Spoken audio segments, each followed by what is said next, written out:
yaman ng mga Emirati dito sa Dubai, hindi lang makikita sa nagagandahan at nagtataasan nilang mga building. Bakas din ito sa kanilang mga pananamit, lalo na sa mga babae. At ang isa sa mga in-demand na fashion designer dito sa Dubai na ang mga suki mula lang naman sa mga royal family ng Middle East. At bigating international celebrities, walang iba kundi ang kababayan nating si M5 Michael Cinco. Pwede ba namin makita kung ano itsura mo pag walang glasses? O, ang tanong, how much? More. Oh my God, More than dali that. ka na, uwi na Yeah. tayo. Nakakatuwang makita yung kanyang pangalan, no? Michael Cinco, Dubai. Michael Cinco, thank you ha. Nagpapa-interview ka uli sa akin. It's an honor for me to be with you again. Sa kwartong ito, nakadisplay ang mga gawa niyang trahe de boda o wedding gowns. This is the room for bridals. This is the latest collection.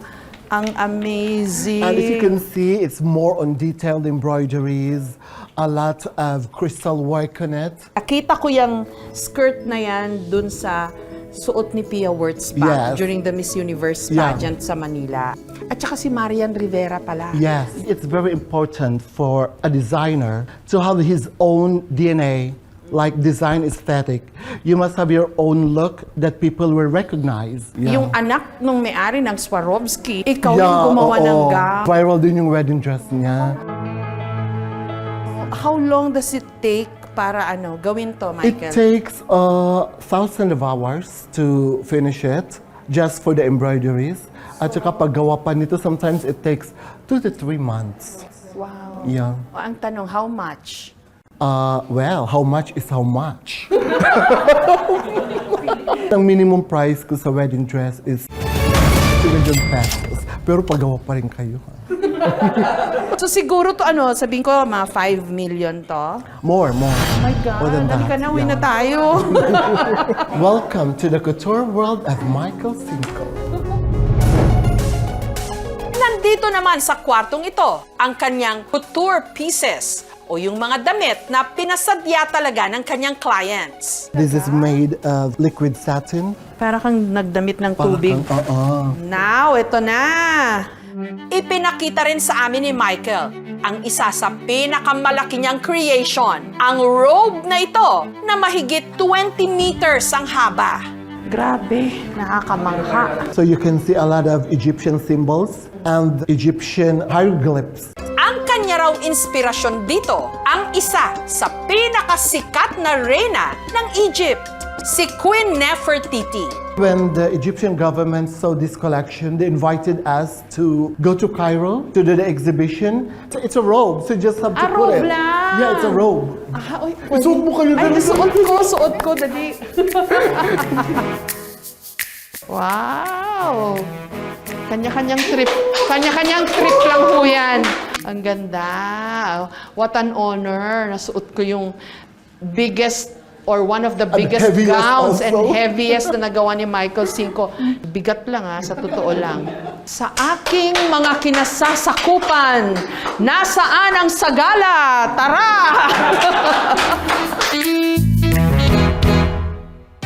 At nandito na lang din tayo. Hindi ko pinalagpas ang pagkakataon na magpagawa kay Michael ng sarili kong Michael Cinco piece. Bigyan ako ng award dito sa Dubai. So, nagpagawa ako ng jacket lang over my dress. So, i-fit ko ngayon.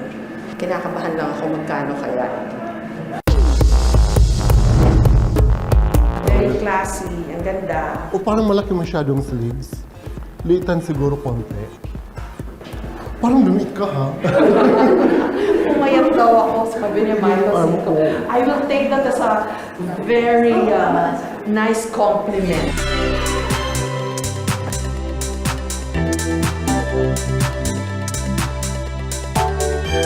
What are the chances in one frame Michael Cinco and Ezra. Anong meron ang Dubai na nandito kayong dalawa? We used to work as an in-house designer before we established our own business. You can create whatever you want, and there's no limit with the budget. When I arrived here, I'm victim of discrimination. But you know what's my secret? Ano? I kill them with my talent and kindness. Yeah, kasi ang Pilipino adaptable. Marami na ngang nabihisang malalaking pangalan si Michael. Mula nung una ko siyang nakapanayam, taong 2011. It was my first TV exposure. Ah, talaga? Yes. Wow.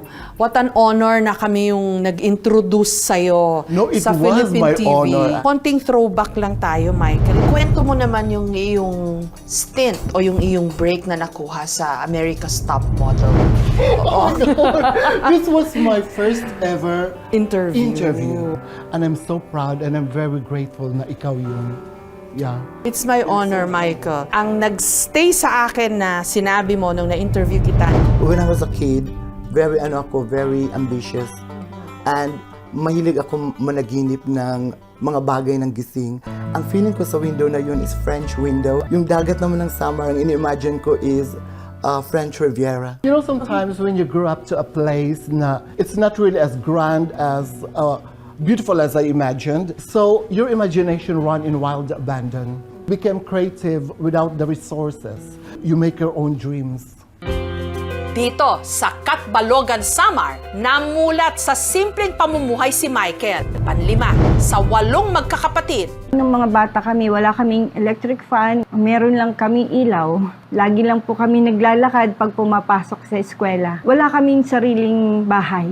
Pero hindi raw naging hadlang ito para tahiin ni Michael ang kanyang pangarap na maging fashion designer.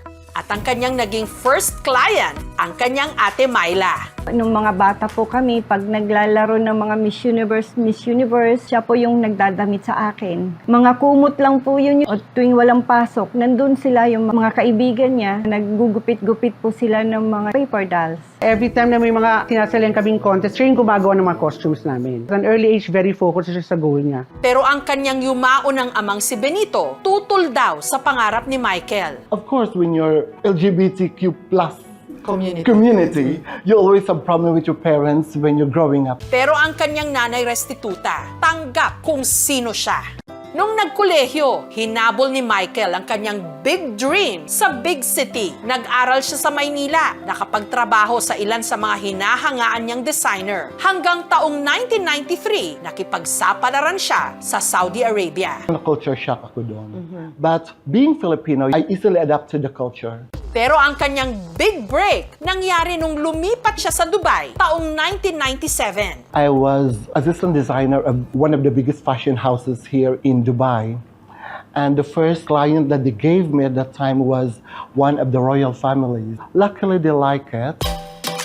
Dahil sa kanyang pagsisikap, ang pamilya ni Michael sa Samar hindi na ngayon nagsisiksikan sa kanilang tahanan. Pinatayuan kasi sila ni Michael ng mansyon na ang disenyo parang White House sa Amerika.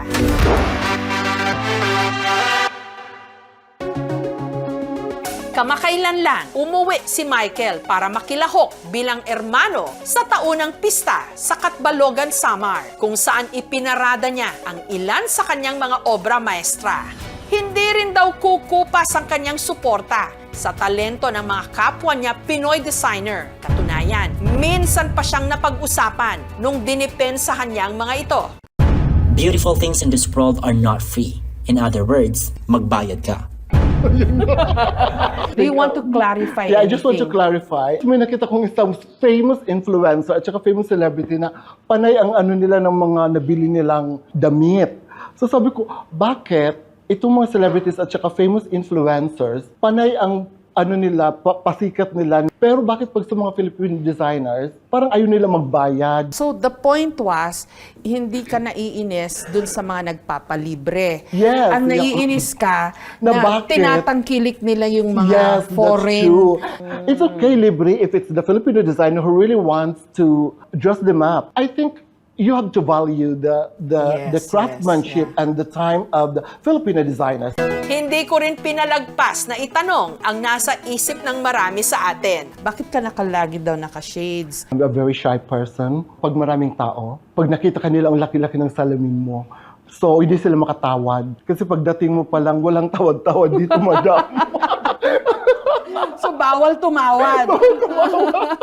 Actually, the real reason, I think in 14 years ago, talagang I had a very severe vertigo attack na akala ko mamamatay na ako. Sabi ng doctor ko na, huwag ka daw masyadong sa mga maliwanag. Pwede ba namin makita kung ano itsura mo pag walang glasses? For how much? Hindi namin kaya yata.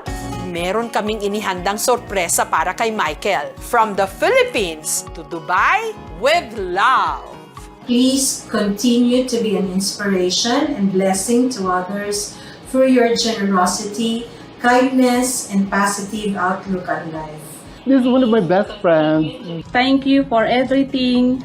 I'm always here. I love you. O, di ba? Grabe din siya mag-emote. Michael, thank you for everything. I love you, anak. Social dyan si mother. Nakasalamin. Ginaya ka niya. Bigay ng mami mo. Oh my Rosary. God.